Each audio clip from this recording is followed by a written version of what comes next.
Hello সবাইকে, আমার নতুন একটা কুকিং ব্লগে সবার স্বাগত। তো দেখো, আজকে বানাচ্ছি কিন্তু ঘুগনি, একদম ঘরোয়া স্টাইলেই বানাচ্ছি ঘুগনিটা।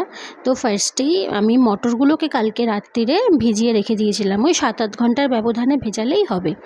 তো তারপরে সেটাকে প্রেশারে সিটি মারতে বসিয়ে দিয়েছি, দিয়ে কিছু মশলা রেডি করে নিচ্ছিলাম। যেমন ধরো, পেঁয়াজ, রসুন, আদা আর টমেটোর একটা পেস্ট বানিয়ে নিচ্ছিলাম। তো পেস্টটা করতে করতে অন্যদিকে কড়াইতে ভেজে নিলাম আলুগুলো ভাজা হয়ে গেলে সেই কড়াইতে আরেকটু তেল দিয়ে দিলাম একটু জিরে, শুকনো লঙ্কা ফোড়নে দিয়ে তার মধ্যে দিয়ে দিলাম মশলাটা।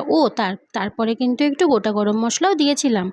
দিয়ে মশলাটাকে দিয়ে একটুখানি নাড়াচাড়া করে দিয়ে দিলাম ওর মধ্যে মিক্সির বাটি ধোয়া জলটা, দিয়ে ওর মধ্যে দিলাম টমেটোগুলো, দিয়ে একটু লবণ দিয়ে কষিয়ে তার মধ্যে দিয়ে দিলাম ধনে, জিরে, হলুদ আর লঙ্কার গুঁড়ো, দিয়ে একটু ভালো করে নাড়াচাড়া করে যতক্ষণ না তেল ছাড়ে, তার মধ্যে কিন্তু আমি একটু চিনিও দিয়েছি।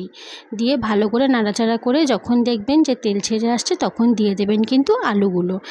মশলাটা যত ভালো করে কষাবেন, ঘুগনির টেস্ট কিন্তু ততই বাড়বে। আলুগুলো দিয়ে মশলাটা আমি আরও কিছুক্ষণ কষালাম। ততক্ষণে দেখছেন ভালোই টমেটোগুলো গলে গেছে একদম। তো মশলাটাকে ভালো করে আলুর সাথে কষিয়ে সিটি মারা মটরগুলো দিয়ে দেবো। দেখুন, মটরগুলো কিন্তু আমি এই পর্যায়ে সেদ্ধ করেছি। মোটামুটি 3টে মতো সিটি দিয়েছি গ্যাস বাড়িয়ে, আর একটা লো ফ্লেমে দিয়েছি। তো ওই জল শুদ্ধ ওই মটরগুলোকে ওর মধ্যে দিয়ে একটু নাড়াচাড়া করে ওর মধ্যে একটু হলুদ আর লঙ্কার গুঁড়ো দিয়েছি। তবে সেই ক্লিপটা আমি নিতে ভুলে গেছি। আর হ্যাঁ, লবণ কিন্তু অবশ্যই দেবেন, লবণ ছাড়া কিন্তু মোটেই ভালো লাগবে না খেতে। তো দিয়ে ভালো করে নাড়াচাড়া করে অনেকক্ষণ ধরে ফুটিয়ে আলুগুলো যতক্ষণ না সেদ্ধ হচ্ছে ততক্ষণ পর্যন্ত নাড়িয়ে তার মধ্যে গরম মশলা দিয়ে নামিয়ে নিলেই রেডি ঘুগনি। শুধু ঘুগনি খেলে কি চলবে, তার সঙ্গে তো একটু রুটিও লাগবে। রুটি বা পরোটা বা লুচি, তোমরা যেটা প্রেফার করো। তো আমরা রুটিই করেছিলাম।